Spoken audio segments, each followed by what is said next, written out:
Buongiorno, dobro jutro, guten Morgen, buondì.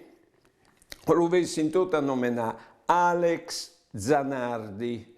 Lui al correva con le macchine, sei allato in toro, ha fatto un brutto incidente, lo ha menato all'ospedale. Poi bene, lui ha detto che dopo di operazione ha alzato l'insul e ha levato via, dice che ieri è succeduto al suo quarto. Ha detto, ho veduto che non aveva gli sgambis.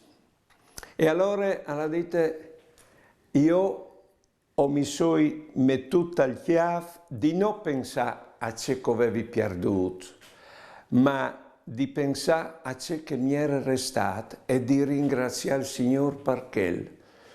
Lo sapevi che lui era diventato dopo campione te spara Olimpiadis anche.